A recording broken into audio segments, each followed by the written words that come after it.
right, Joel, I always say, thank you, first of all, for sitting down with us. Well, you know what? I love being able to talk about some of this stuff. Number one, sharing my faith because that's so important to me. But just being able to tell a little bit of my story. But I can't imagine how long your list is for this type of a project. This community has so many people that have a story. I mean, I run into them all the time, and the diversity.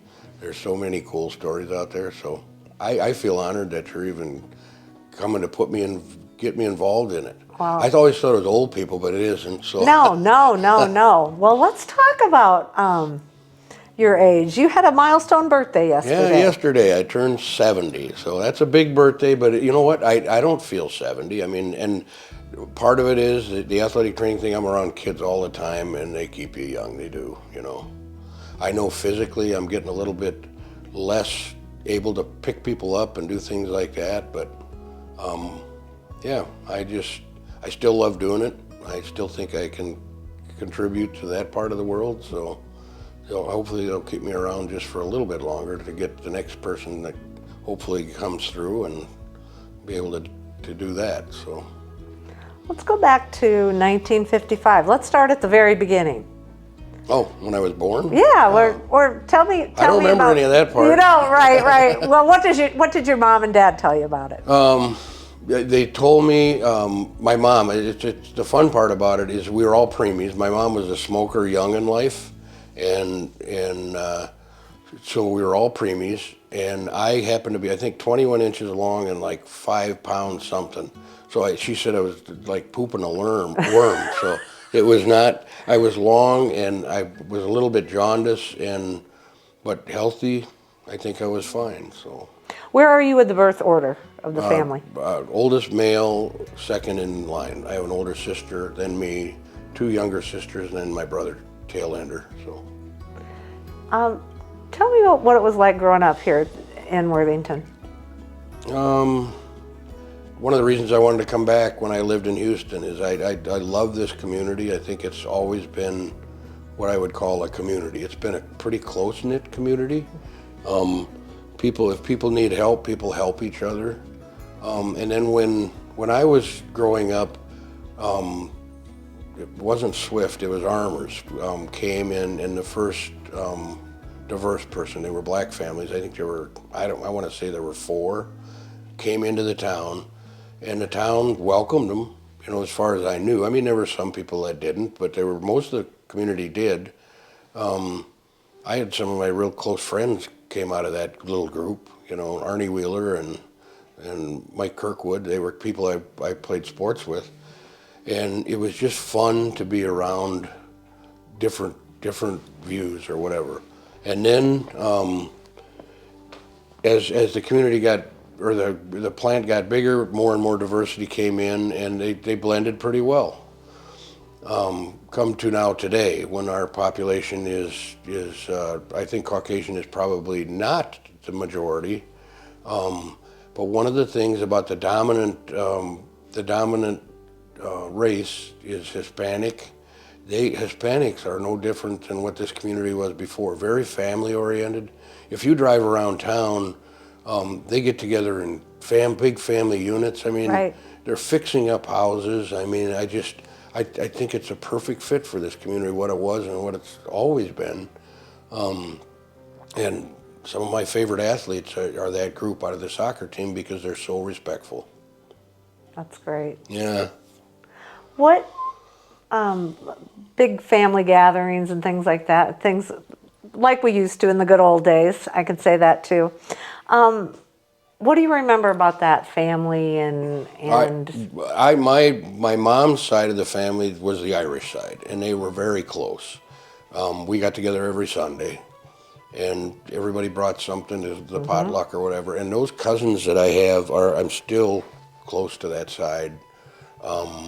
In fact, I just talked to my cousin Tom, who's up in the cities. He was a photographer and for the Minneapolis Tribune. He started out with all the biggies from Worthington, the Brandenburgs and the Cross, and who was the other one? There was another one that was in there. I should know, but They had famous photographers that went on to be big time famous. Right. And that was the cousin I just talked to last week. My cousin Mike didn't forget my birthday. He's the other cousin that's my age. I've lost several of my cousins, which is interesting because my mom's generation, all but my mom lived into their 90s and my mom lived into her late 80s. And my mom quit smoking at 35 and she still got COPD. So my grandfather passed away from, so I've never been a smoker. I stayed away from that. At least I got one smart vice I stayed away from.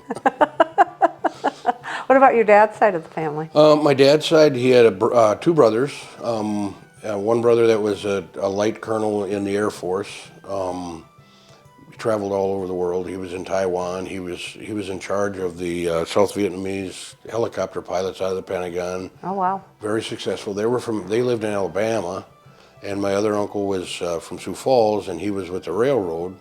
And his kids are very successful over in Sioux Falls, but we just never got together with that side that much. I don't know what happened there, but I just know that the Irish side, it was Christmases every year, Christmas Eve every year. Then we went to midnight mass as a whole big gang.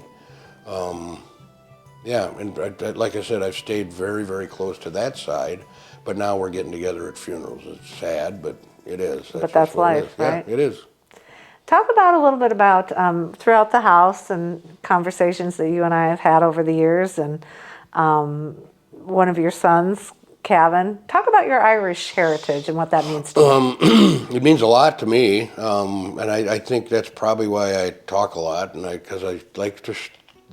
Irish are storytellers, so I think that's probably why people have to shut me off. They're very, very devoted to each other. I know that. Cavan's named after a county in Ireland, but mainly because Cavan means handsome one in Gaelic or whatever. Ian is another Irish-Scottish name, so they both got their first names from the Irish background that they have. Cavan and Ian and I are all going to Ireland this summer, and it's the third try.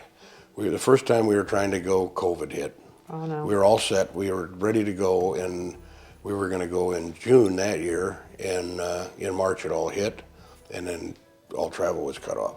The second time, I had a medical procedure that kind of knocked me out. I could have gone, but they said you probably shouldn't go yet. Right. And now we hope three's a charm, and yeah. So I'm really looking forward to that. The money that we're using to go on this trip was what was little left from my parents' estate. My mom, I know she would say this too, she died at the right time. She was able to leave a little bit. We were each given a certain amount of money, and we all pitched in. We have a family cabin together up around Painesville, New London, and there was enough money that we put in a second bathroom on the main level. It's just a half bath, but then it meant two bathrooms. You get up there with little kids and they sit in there and read magazines, and you gotta go. So we did that, and then there was enough money left over to where I could pay for this trip. And then I also had an aunt that had no children. She left a little bit for all of us. There were like 30-some grandnephews or whatever, nephews and nieces. Wow. And we each got a little bit of money, and I saved that too, and that's going to be one night out on my Aunt Jane. I love in Ireland. that. Yeah, and so that kind of stuff is kind of fun. So I love that. Yeah. When I went to Ireland the first time, it was with money that my dad had left me when he Oh, died fun. suddenly. So So I it know meant about that. something. Yep. Absolutely. Yep. It was very emotional when I landed. Be prepared for that. Okay, Be I will. prepared. My brother's Yeah. going in May, and I said, be prepared for that. Yeah. It is a coming home. It's an interesting story there. My dad was very good about burying the dead, and people from our church, because of our job, were flexible. So if somebody died, and especially as it got towards now, when the crowd started getting smaller and smaller, he felt somebody had to go. So we went to numbers and numbers of funerals together because we worked together. Right. And we would sit in the pew, and I can remember the kids getting up and they would do the eulogy, and some could get through it, some couldn't get through it, and my dad would lean over and he'd go, isn't that cool how the kids get up there and talk that way? And I'd look him straight in the eye and I said, Dad, I said, I'm going to tell you while you're alive that I love you. But I said, there's no way in the world with all the Irish blood I got that I could get through it. Uh-huh. So it's kind of a joke with us. So. Yeah, that's very true. Let's talk a little bit more about, let's go back to like your high school sports career, how you got so involved in sports and maybe subsequently how you got into the training business. Okay. When I was in high school, I played football, basketball, and track. My dad was a very, very good baseball player, and he in fact, he had a contract to play for the Cubs coming out of the military, and he hurt his back, and so he was never given that opportunity to go on there. I'm sure he would have liked to had me play baseball, but I got moved up way too early, and I was a left-handed batter, and one of the kids on our teams was a left-handed pitcher, and I was too slow to get out of the way, and I would just get beat by a baseball, and I finally said, Dad, I don't like this sport. But then I played football, and played under Milt Osterberg was my first coach, and then Roger LaPelt my second. I like football. I wasn't a great hitter. I could play. I was pretty fast. It's the one sport that got me interested in athletic training because my best friend, Mike Patrick, broke his neck in a football game. I went and watched the rehab. I wanted to be a coach at one time, but I said, I'll tell you what, this is, I think, my calling. Mm-hmm. Mixed into that whole thing is my Catholic religion. I very involved and loved my church. And I went to the seminary 3 weekends and to see if I wanted to go into the priesthood, and then finally said no, I didn't want to. But that all happened high school age. Mm-hmm. So I played basketball, and I was a point guard, and I had some success in track. They put me in everything that they needed help in. Not that I was good in any of them. I was too short to be a good high hurdler, and I was too slow to be a good low hurdler. I still think if I could have run what they're running now, is that the intermediates, I would have excelled in that, because that was I ran the half for a long time.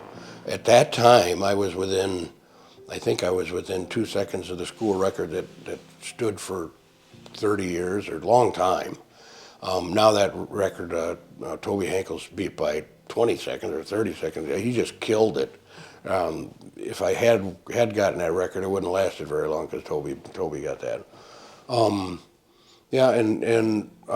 loved athletics. Always have loved athletics. So that the athletic training was a perfect fit for me when I went there. When I got there, I came out of Minnesota West, and I played basketball out here too, and had a great time. We had a good team. We went to state my second year, I enjoyed the basketball. I was under Arlo Mock, who was just an awesome coach. Right.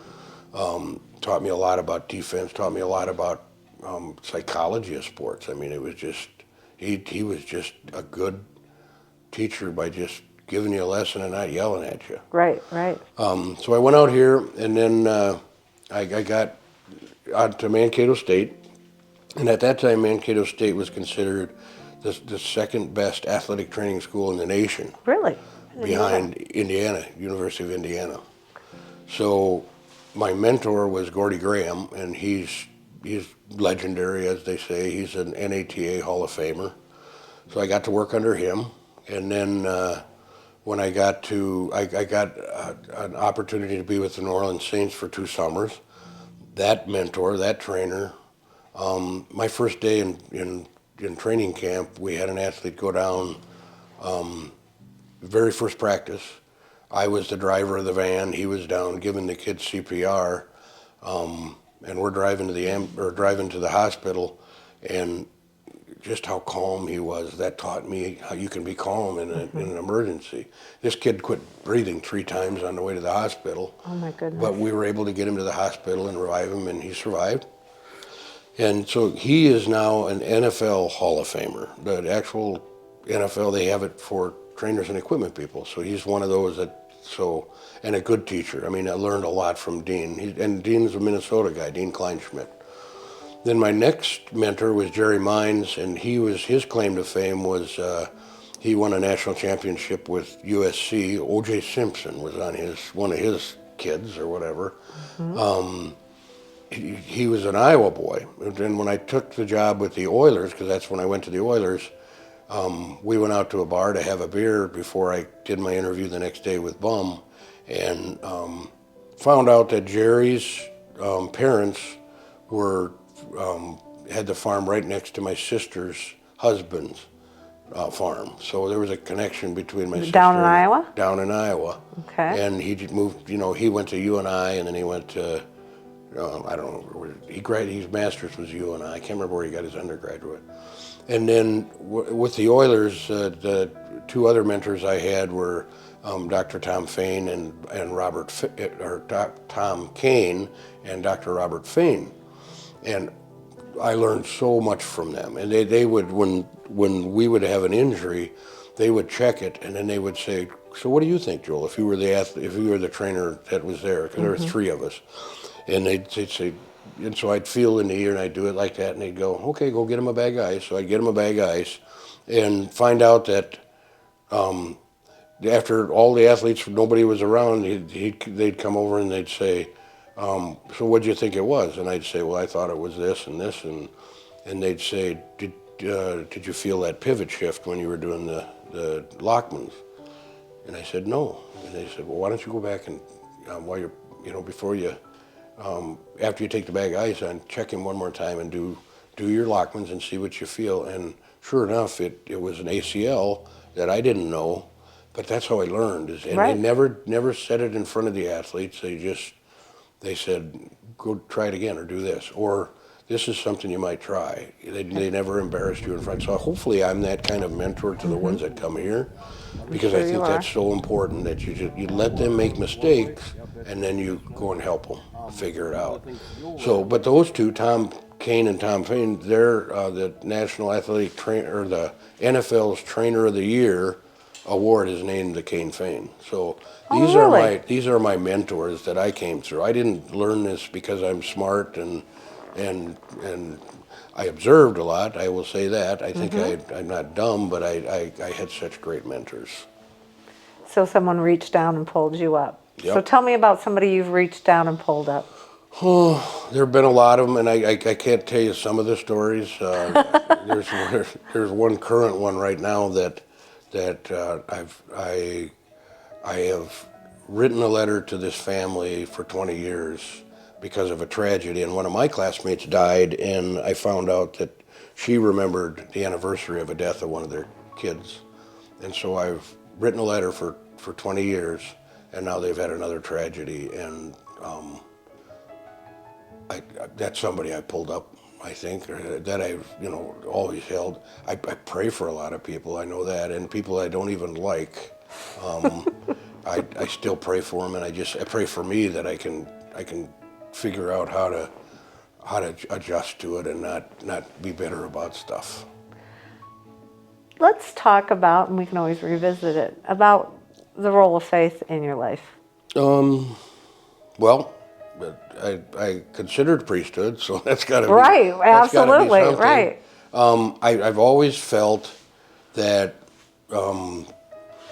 if you really listen, God's out there telling you all the time. And I think by the Holy Spirit for me, because I'm close to the Holy Spirit.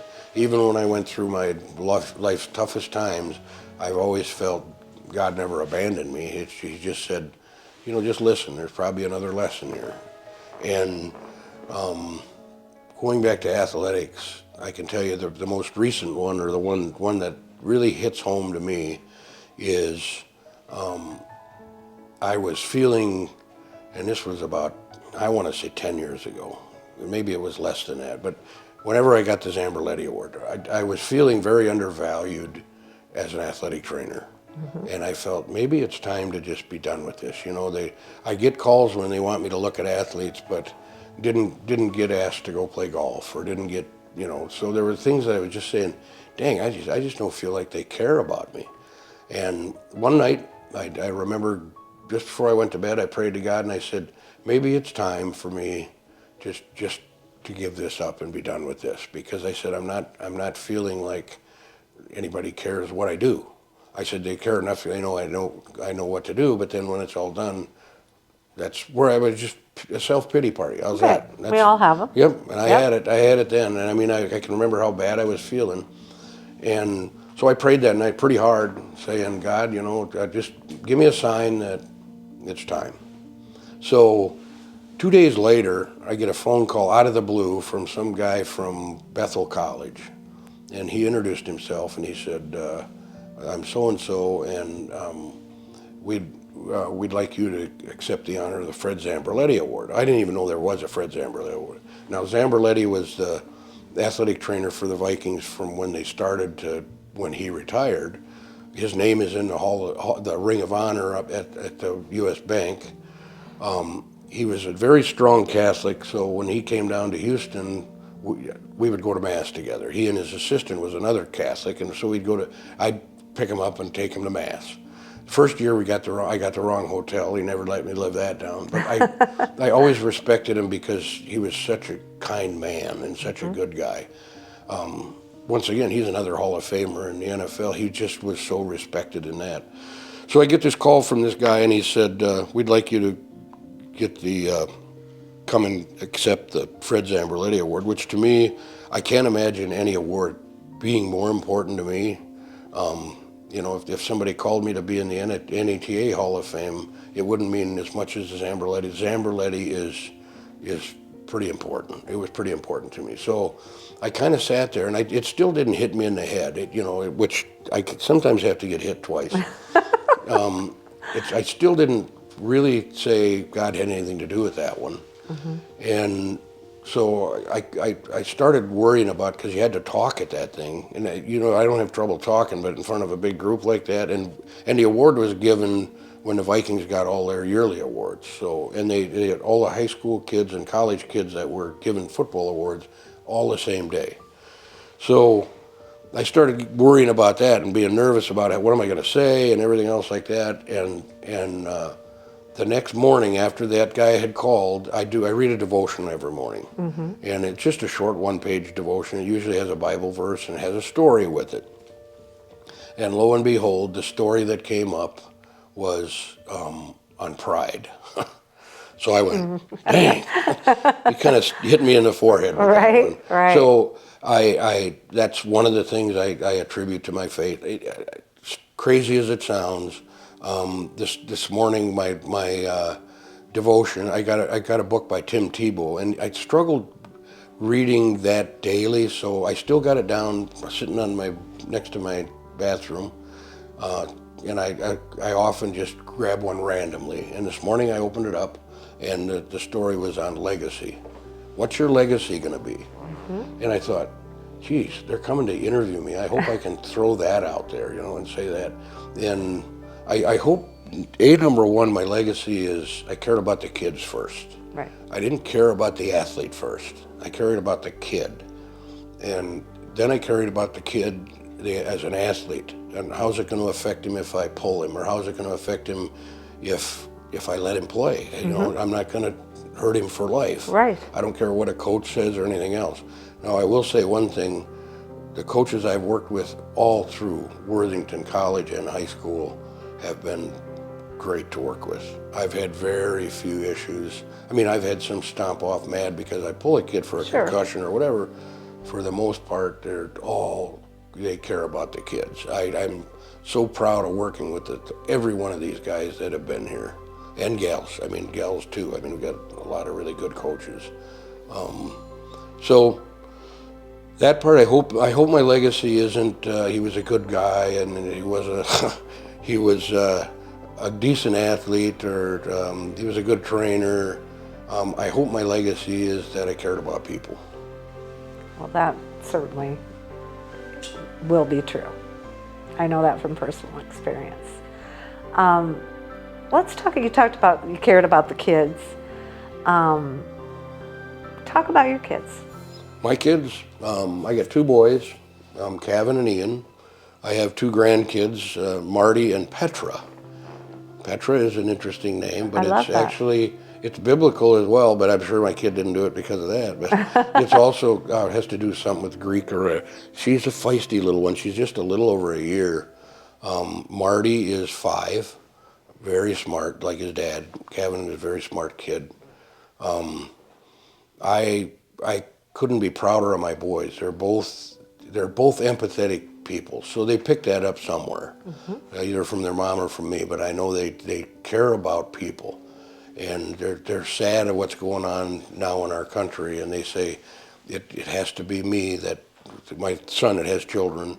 It has to be me that passes this along, because we're not getting examples from outside of what we're going to get from our families. Right. There's so much anger going on right now, and I tell them, I know I do, but I tell them, I say, that's one of those things you got to pray about. I know you struggle with that part, but I said, you got to pray about it. I said, we have no control on that kind of stuff, believe it or not. There's nothing you can do other than just be kind to other people. Right. And if somebody is angry with you, just understand something's going on with them that you can't control, and you just pray for them too. So, Kevin works in the cities with a computer company, a service company. He has a bunch of people underneath him, very successful. Ian is a choir teacher in Huron, South Dakota. Very good at what he does. He's really a good teacher. And we had that conversation before he got into it. As I said, you're not going to get rich being a teacher. That's right. But I said, you'll get a lot of rewards. I mean, teachers aren't poor, but they're not paid for what they do, in my opinion. Now, of course, I'm prejudiced on that, because I wanted to be a coach and a teacher, but I see how most teachers are so dedicated to kids. And I get around the ones that are frustrated, but they still hang in there, and I don't know how they do it, but especially coaches that teach. They go, I don't know why I'm doing this, but I think deep down they know that they make an impact on the world. So both my boys have outstandingly beautiful singing voices. They both sang at my mom and dad's funerals. They sang Ave Maria. I can't believe how beautiful their voices are. My dad had a good voice. I can carry a tune, but I don't have a good voice. But they are both very talented that way. That's one of the talents they got. Kevin is a great dad. I mean, I know he gets frustrated because he's got kids that are like him. And they're stinkers sometimes. Isn't that what we say when but they're I hope you have two just like you. Very smart, very curious, and he's getting a little payback. But a little taste of that, huh? He's a good dad. I mean, I'm happy for that. So, yeah. So that's all I know about them. That other than, I love them both so much. So. What does being a dad mean to you? Being a dad? Well, I hope setting a good example, probably more than anything.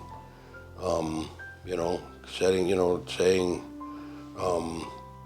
I'm not the final say always either. I make mistakes, and I tell them that I've made mistakes in my life and that I'm not proud of. And I said, I hope you learn from some of those, but you still got to learn your own things. Talk about the book you've got in your hand. I wrote 2 little books. Yeah, let's talk about that. This one here, and this one's a dream book, basically. I woke up and I dreamt about it. I just wrote down in my little diary thing that I got a story, and it's a story. It's called Max's Quilt, and it's my. There was a son that was born out of wedlock and was adopted out. The 2 kids felt they weren't ready for that, so he was adopted out.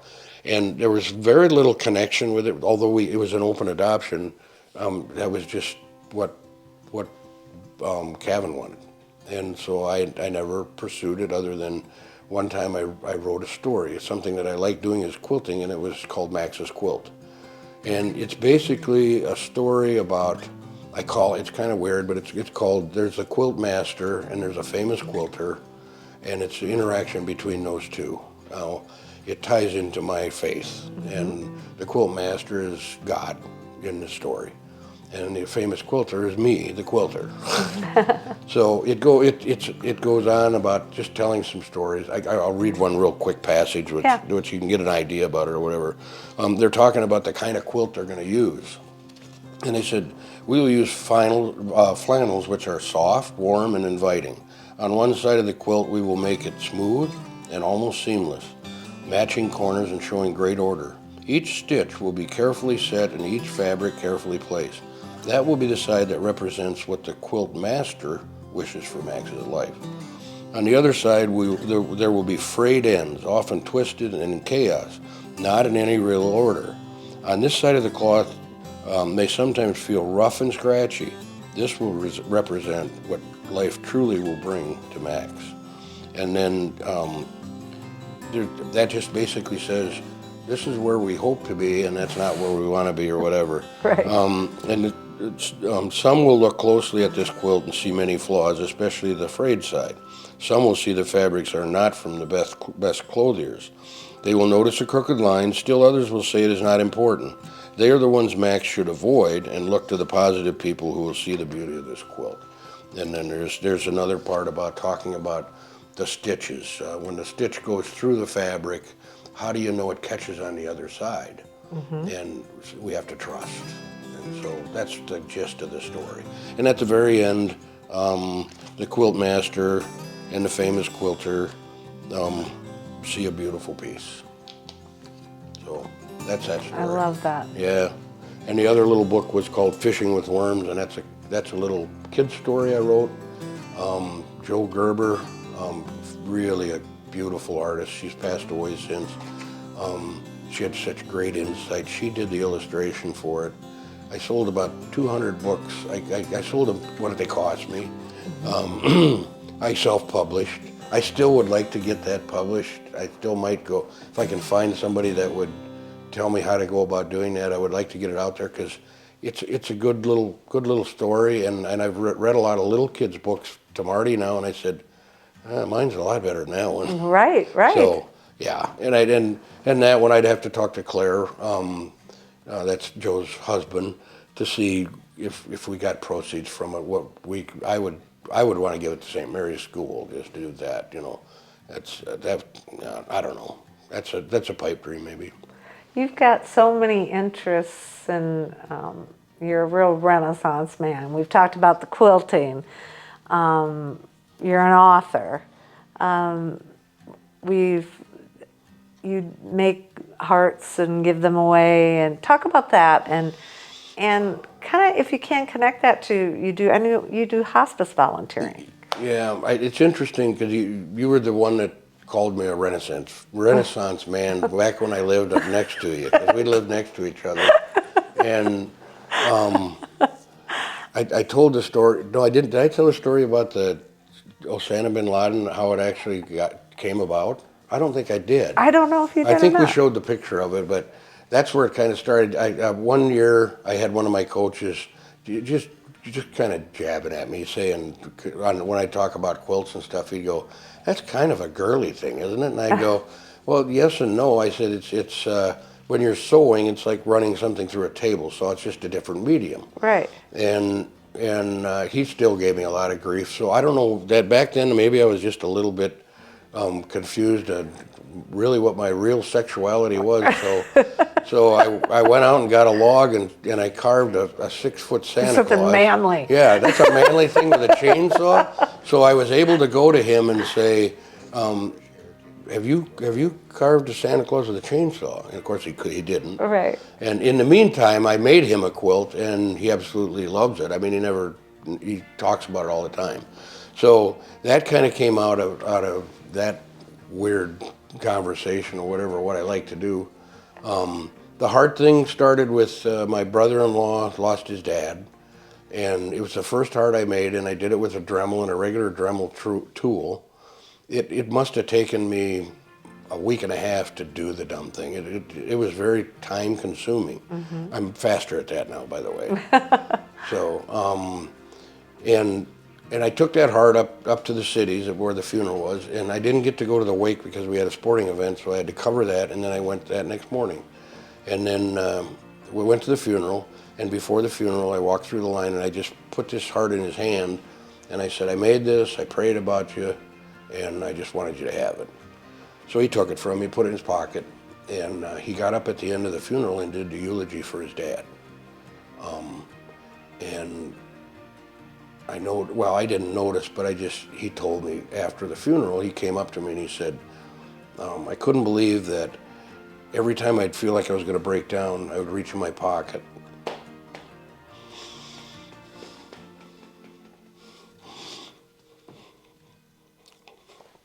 Okay, that's the Irish. He'd reach in his pocket and it'd calm him down. Mm-hmm. So I have given those hearts out at lots of funerals, lots of other stuff. I got a couple. And I know it means something. So that's why I do it.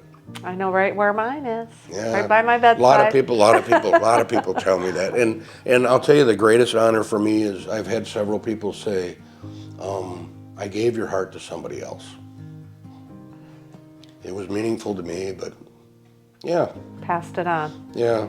So I thought I'd be able to hold up on the Irish part, but I didn't get that. Well, that's done. all right. That's yeah, no, okay. I know it. My mother told me that too. She said, there's yeah. nothing to be ashamed of on crying, but yeah. No. I still sometimes get emotional and stuff. That is part of it, I know.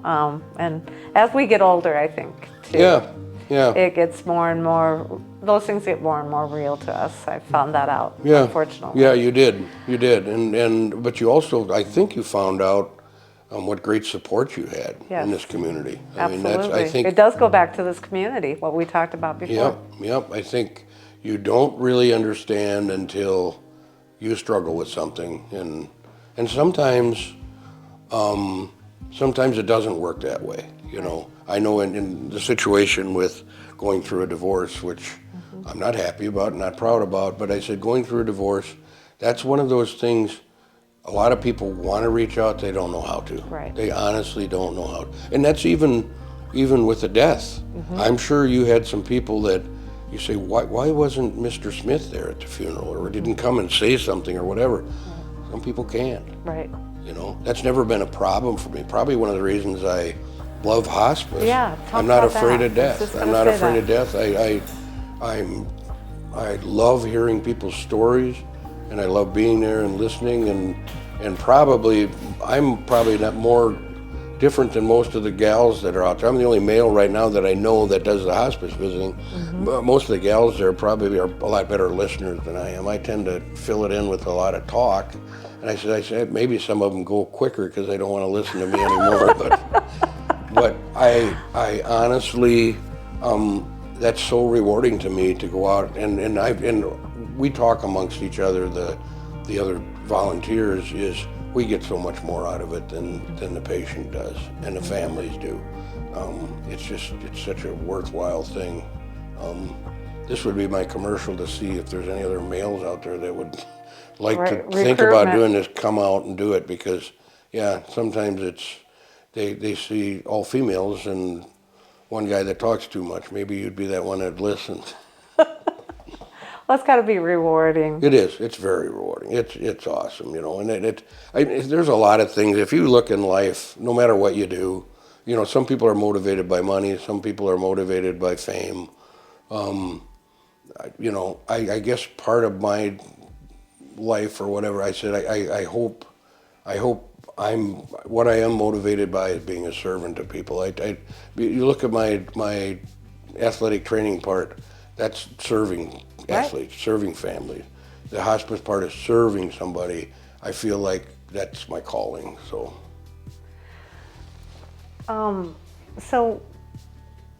when you were talking about reading out of the book, and there was, you wonder if somebody sees the crooked lines.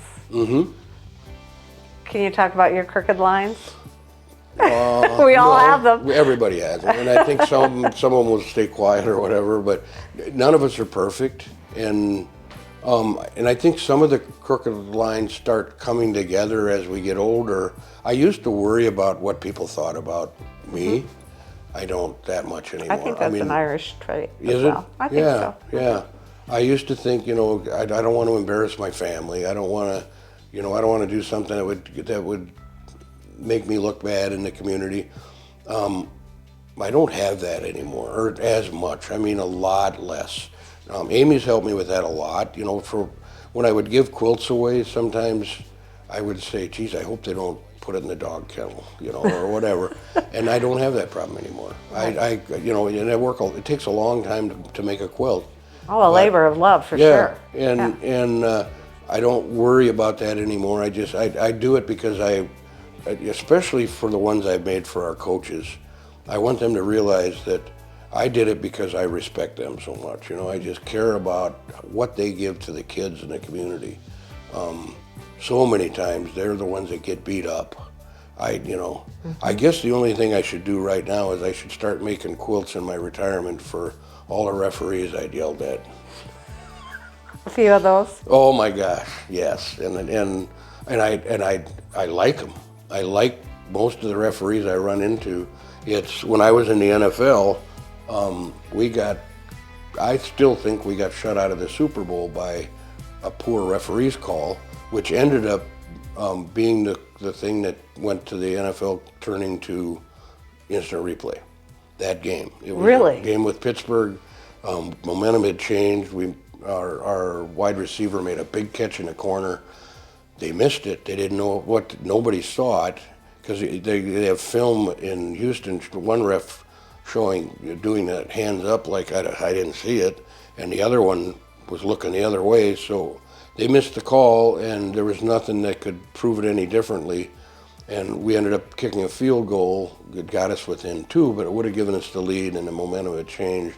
And yeah, lots of things happened there that never got a Super Bowl ring or an AFC ring, but there must have been a reason for it. Honestly, I've looked back at it and I said, well, I guess wasn't meant to be. If I gotten one, maybe I'd still be in Houston and wouldn't have been able to touch lives I might have touched here or whatever. There's a reason for all this stuff. So Let's talk about sports, changes in sports, and maybe that lends itself to a wider thought too.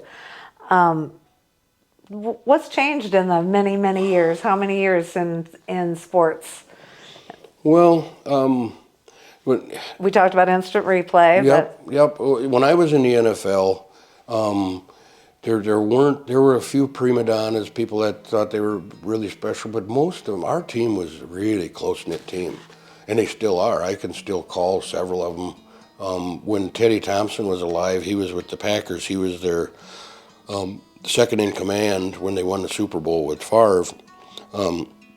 I called him up when he got the job because there were a lot of people griping about it, and then when he cut Favre, I called him up and he answered the phone right away. I mean, got his secretary put me through.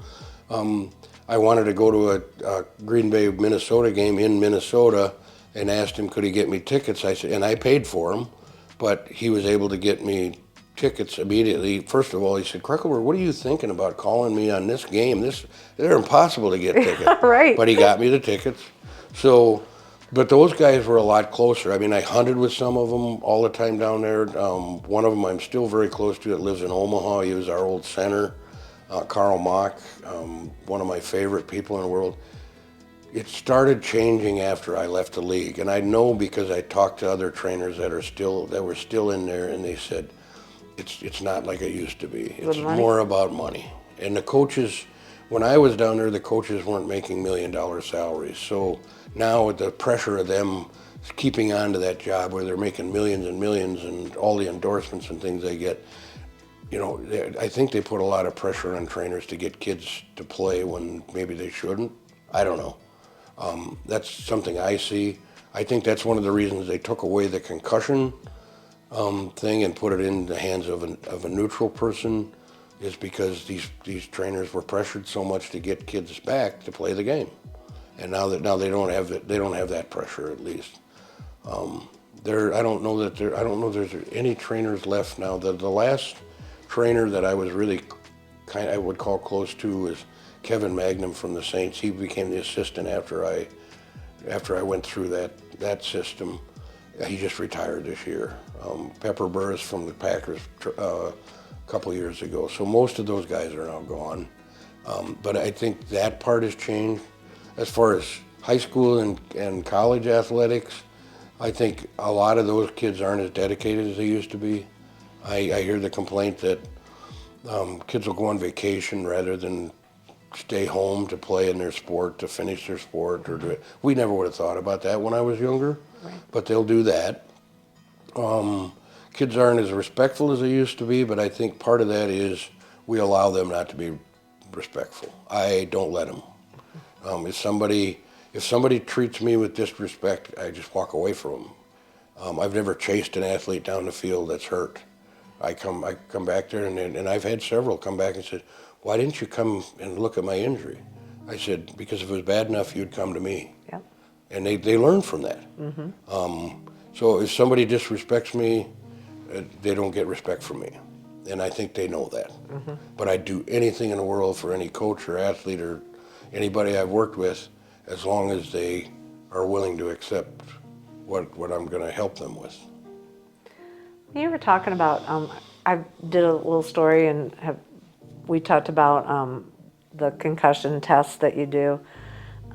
That's something that certainly throughout the years there's been light shown on that whole thing. Yep. What's your take on all that?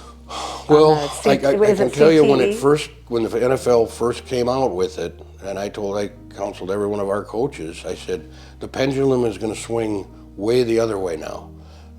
The knocked out athlete never is going to get back in the game. That's what, and granted, when I was there, we did have some kids that actually got knocked out in a game, and if they cleared, they were allowed to come back because they didn't understand what they know now. Mm-hmm. The pendulum swung the other way where Johnny gets a little headache from a new helmet. It's not a concussion, and they want to stay out for 3 weeks. I said, it went there, and now it's settling more back down into the middle.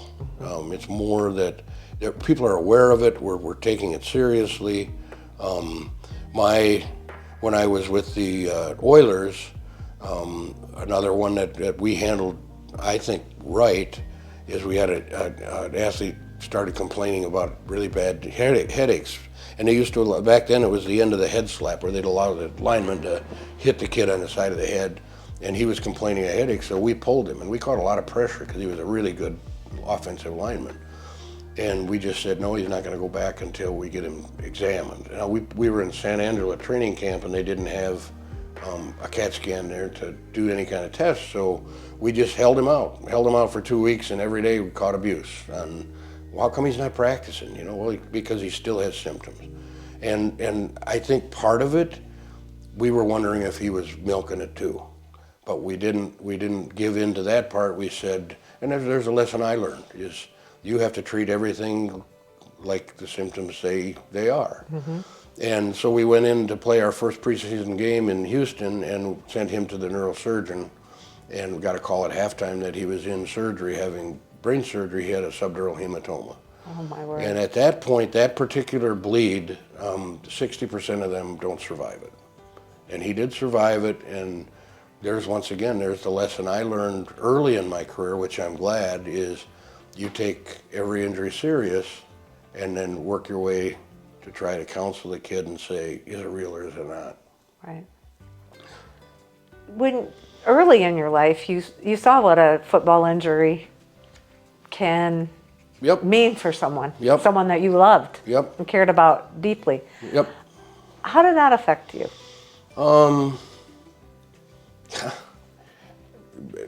It affected me later in life because Mike and I, when he would come home, we'd often sit in his van and he would tell me stories about how he affected people. He became a motivational speaker, and he spoke at many junior highs and where kids are really impressionable and going through tough times. And he told me several times where people would come out and come to him afterwards and say, before I heard you, I was considering suicide. And he was able to save those people. And towards the end of Mike's life, I think he finally got to the point where he said, this is what God wanted me to do. He didn't say God. He wasn't, I think he kind of blamed God a little bit, but I knew he was, I want to say he was saved because I think he believed in God. I think he was just put some anger out there that he said, look what happened to me. But I think later on, towards the end of his life, he realized that that was his stay in life. That's where God wanted him. And he was able to meet so many more people than he probably would have if he would have gone on to be a coach or anything else, just by where he was placed. So I look at that. I mean, I look at a lot of that stuff, you know, that we don't know why we're put here. We really don't. I think that Rick Warren with The Purpose-Driven Life, one of the best books I've ever read, really says it, that if we just listen, we can affect people's lives. And I think, I don't know, you're not as old as I am, but you're getting a little bit older. And I'm getting there. with each little story, you learn lessons and say, yeah, maybe this is why I was supposed to be here. I look at that with that Zamberletti thing, the valuing. I wanted to quit at that point. I wanted to be done because I thought that's what I was being told, and then all of a sudden changed that. And from that time till now, I had two athletes that were life flighted to Sioux Falls that survived with head injuries, and I had a lacerated kidney that the kid I was able to diagnose right away and get him help or whatever. Would they have made it? I don't know. Some of the ones I know they wouldn't have if we hadn't acted fast. Some of them, I think, just by recognizing it, there's a reason I hung around and stayed another 10 years or whatever it was. So when you're at the end of your life, what would you say do you think your purpose was here? Well, I think I've talked about it through the whole thing. I think I'm aware of some of the things I'm expected to do or whatever. Am I going to make any difference anymore? I don't know. You know, maybe God said, okay, it's like the seventh day, you get a rest now, and maybe I will affect somebody differently down the road. This is Joel Krekelberg. I think the hospice volunteering, every one of the gals and what we do, it's meaningful to the families, and so we're there for that reason. Some people can't do that. Some people there's no way in the world they could sit through that. They're you know, you look at me, I can get emotional because you'll probably see that, but I also I understand that's a part of life, and I understand that we're all going to die at some point, and what can I do to comfort the family? A lot of times it's just comforting the family and not even the person that, sometimes we get to a patient that isn't even aware you're there. I mean, they're aware you're there, because that's one of the things I tell families all the time. I said, as long as their heart beats, they hear you. Right. And so don't say anything you wouldn't say to their face. And often you tell them they may be waiting for permission to die, and people don't understand that. And so that's something we help with, is, you know, I'm not going to tell you to go in there and say, I want you to go, because if they don't believe it, they're not going to die. But I want you to go in there, and when you're ready and you tell them, that may be all they need. So I hope that's something I do still, you know, that I contribute in the rest of my life. I hope when I finally hang up my athletic training shingle, I hope the kids that take over for me will always feel comfortable coming and saying, hey, Krek, how would you have done? What would you have done? Or can you come and actually look at this, and I'll make the diagnosis, because once my license is done, I can't legally do it. Right. But I can certainly give advice, because of just past experience, and they make the decision. But yeah, I hope I can be meaningful in that. I hope for my kids, they'll never forget that I love them, because that's the most important thing to me right now. So, yeah. You've tried and done and succeeded in so many different things. What's something that you would yet like to do? I want to go to Ireland. And you're going? Yep, that's huge for me right now. You know what? I think I've done what I want to do in life. I mean, if the good Lord said, you know, had you run me over in your car, by accident, of course, I feel I've done what He's asked me to do and what I'm here to do. And if I go another 20 years, I hope I still can make some kind of an impact. That's what I intend to do. But if I'm here 20 minutes, that's what was expected of my life, and that's what I believe. I hope somewhere along the line, younger people will hear this and they'll go, I wonder about that. Because I think we're at a point right now where everybody's flailing, and I think part of the reason we're flailing is they're not holding on to what they should be holding on to. That would be my advice. Thank you so much, Joel. Yeah. Is there anything we haven't No, touched on? Criminy, this will be like a 4-hour visit. That's No, all right. No, you know what? Have I made mistakes in life? I hope I said that. I truly, yes, I have, and I admit them. I hope I've done about as good as I can do, and if not, I hope I get corrected and I go the right direction. But I have no regrets. I mean, the more I'm around, the less I have regrets on anything I did. Mm-hmm. It's just maybe that's what life gave us, and, you know. I think people are put in our lives for a reason. There's a song about that, and I honestly think that. I said some are help us make us grow, and some of them help us figure out that maybe I don't want to do that. So yeah. Do everything, turn. Yep. Isn't that one of the... That's Ecclesiastes. There's a reason. Yeah, there's a season for everything. One other thing, I'm going to throw this in, and you can edit it out or whatever, but it was an interesting thing. Ecclesiastes has always been one of my favorite, and I read it through the whole. There's like 2 paragraphs rather than the 1 paragraph they read or whatever, because there's more to it. There's a purpose for everything. But one of the lines in there, and I never realized it until I read that for my Aunt Jane at her funeral, and it was during COVID. And all my cousins, my close cousin, were all wearing masks. We didn't shake hands, we didn't do anything. And one of the lines in Ecclesiastes is, there's a time to touch. And there it is. There's a time not to be in contact. And I think, I so often wonder, is that where we are in life, in the whole scheme of God's plan, or is He just showing us that there is a time that we can't be together? And it just hit me when I read it. I underlined it, so I read it loud in Ecclesiastes. So I would encourage people to go look at Ecclesiastes. I'm not even sure the verse, but everybody can find it, and read that thing all the way through, and you'll go, man, that's got a lot of meat on the bone there.